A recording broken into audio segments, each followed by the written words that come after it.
Welcome back to English Through Wisdom. I hope you learned something from our previous videos. It is wonderful to have you here again today. In this video, we are exploring a powerful piece of wisdom: where there's a will, there's a way. By the end of this video, you will understand this saying deeply, learn new English vocabulary, and discover a lesson that could change how you face your own challenges. Part 1. Have you ever been told that you were too old, too late, or too broken to start again? Somewhere right now, someone is standing at the edge of giving up on a dream, convinced that the door has already closed. But what if that door was never really locked? What if the only thing missing was the will to push it open? Today we explore an old saying that has helped people rebuild their lives after everything seemed lost. Let's discover its wisdom together. Part 2, Introducing the Wisdom. The proverb we are learning today comes from the English language itself. In its original English form it is simply said as, where there's a will, there's a way. Pronunciation guide. Where's, like the word where, plus s. There's, like the word hair, plus s. Will, rhymes with hill. Way, rhymes with day. In simple words, this proverb means, if a person truly wants something, and is determined enough, they will find a way to achieve it, even if the path is difficult. I want to be honest with you here. I cannot confirm one single, certain origin for this saying. Proverb researchers often trace an early version of it to English proverb collections from the 1600s. One frequently mentioned early form appears in a 17th-century English proverb collection, worded close to him that will, ways are not wanting. Over time, English speakers shaped it into the simpler version we use today. Why does this saying still matter now, centuries later? Because human struggle has not changed. People still lose jobs. People still face rejection. People still doubt themselves. And in every generation, someone proves that willpower can outlast circumstance. This is not a promise that willing something makes it magically appear. It is a reminder that giving up early often ends possibilities before effort even had a real chance. Keep this idea in your mind, because the story you are about to hear shows exactly how this proverb comes alive in an ordinary person's life. Part 3, The Story. Thomas had worked at the same factory for 22 years. He knew every machine on that floor the way a father knows his own children, by sound, by smell, by feeling. He was 51 years old when the letter arrived. Restructuring, the letter said. Position eliminated, the letter said. Thomas read it twice, then folded it and put it in his pocket, as if folding it small enough could make the news smaller too. That evening he sat at the kitchen table across from his wife, Margaret. "I don't understand," he said quietly. "I gave them 22 years. Margaret reached across the table and held his hand. "We will figure this out," she said. But her voice shook, just slightly, and Thomas noticed. The next morning, Thomas went to the job center. A young woman behind the desk looked at his application and then looked at him. "Most of the roles available now ask for computer skills," she said gently. "Do you have experience with that?" Thomas felt his face grow warm. "I can operate machines most men half my age wouldn't understand," he said. "But a computer," he admitted, "not really." The woman nodded politely, but Thomas saw something in her eyes that he recognized immediately. Pity. He walked home that day past the factory gates, still locked with a new company name already printed on a fresh sign. For 2 weeks, Thomas barely left the house. He told Margaret he was resting. In truth, he was afraid. Afraid that at 51, his usefulness had quietly expired without anyone telling him directly. One night, his daughter Emily called from university. "Dad," she said, "I heard what happened." "I'm so sorry." Thomas tried to sound calm. "Don't worry about me, love. I'll manage." But Emily paused, then said something that stayed with him for days. "Dad, you always told me that quitting early is the only real failure. Were you lying to me, or were you telling the truth?" Thomas didn't answer right away. That night he lay awake beside Margaret, staring at the ceiling, turning his daughter's question over and over. The next morning, something in him shifted. He walked to the local library, a building he hadn't entered since Emily was a little girl. He asked the librarian, somewhat embarrassed, if there were free courses to learn basic computer skills.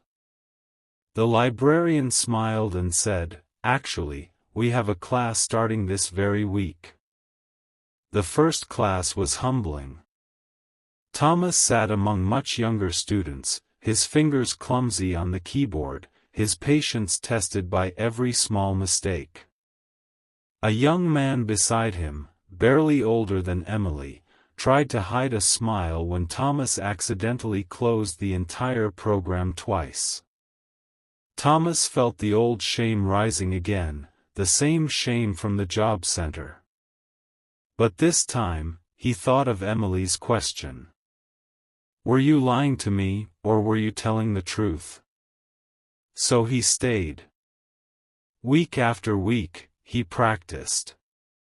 At home, Margaret would find him at the kitchen table late at night, typing slowly, correcting his own mistakes, whispering instructions to himself like a man learning a new language. Some nights he wanted to quit. One evening, frustrated after failing a simple typing exercise 5 times in a row, he pushed the laptop away and said to Margaret, "Maybe that girl at the job center was right. Maybe this isn't for men like me anymore." Margaret didn't argue with him. She simply asked, "Do you remember teaching Emily to ride her bicycle?" Thomas nodded, confused. "Do you remember how many times she fell?" He nodded again. "And did you ever once tell her to stop trying?" Thomas said nothing, but the next morning, he opened the laptop again. 3 months later, Thomas completed the course. He applied for a position as a site coordinator, a role that needed both practical field knowledge and basic computer reporting skills, exactly the mix he now carried. The interview was difficult. The interviewer, a woman not much older than Emily, asked him directly, "You are quite experienced in manual factory work. Why should we trust you with digital reporting systems?" Thomas took a breath. "Because 3 months ago," he said, "I couldn't turn on a laptop without asking for help. Today, I can build a report from nothing. If I can learn that in 3 months, imagine what I can learn once I actually have the job." There was a long pause. Then the interviewer smiled and said, "That's exactly the answer we were hoping to hear." 2 weeks later, Thomas walked through a new gate, in a new uniform, carrying a small laptop bag he had once been embarrassed to even hold. That night at dinner, Emily video called from university. "So," she said, smiling, were you lying to me, or were you telling the truth? Thomas laughed for the first time in months. I was telling the truth, love, he said. I was just late proving it. Part 4, Moral Lesson. Let's slow down for a moment and really look at what happened in Thomas's story. Thomas lost something that had defined him for over 2 decades, his job, his routine, part of his identity. His first reaction was fear, followed by shame, followed by a very human urge to simply stop trying. This happened because the world around him suggested, directly and indirectly, that his effort no longer mattered at his age, with his background. But the proverb we studied today reminds us of something important. Willpower is not the absence of fear. It is choosing to act despite that fear. Thomas did not become brave overnight. He became brave one small class, one small mistake, one small correction at a time. This is exactly what "where there's a will, there's a way" is describing. Not a magical shortcut, but a quiet, repeated decision to keep trying even when trying feels humiliating. In modern life, this lesson applies far beyond factories and job centers. It applies to someone learning a new language later in life. It applies to someone starting a business after a previous failure. It applies to anyone rebuilding trust after a broken relationship. The world will often hand you a very convincing reason to quit. The proverb simply asks, will you believe that reason, or will you look for a way around it? Here are some questions worth sitting with. Have you ever been told, directly or indirectly, that you were too late to change your life? Have you ever let embarrassment stop you from continuing something you were not yet good at? What is one door in your life right now that you have assumed is locked, without actually trying to push it open? Thomas's story is fictional, but the fear he felt, the shame he felt, and the quiet determination he found, are feelings shared by real people everywhere, including, perhaps, someone watching this video right now. Part 5, English Lesson. Here are 10 important words from today's story. Redundancy, noun. When a job position is removed by a company. Example, his position was eliminated due to redundancy. Restructuring, noun. Reorganizing a company, often resulting in job losses. Example, the company began restructuring last spring. Determination, noun. A firm decision to keep trying despite difficulty. Example, her determination helped her finish the course. Humbling, adjective. Something that makes you feel less proud or more modest. Example, it was a humbling experience for him. Clumsy, adjective. Not smooth or skillful in movement or action. Example, his fingers felt clumsy on the keyboard. Shame, noun. A painful feeling caused by embarrassment or failure. Example, he felt shame after making the mistake. Persevere, verb. To continue trying despite difficulty. Example, she chose to persevere through the hard course. Rebuild, verb.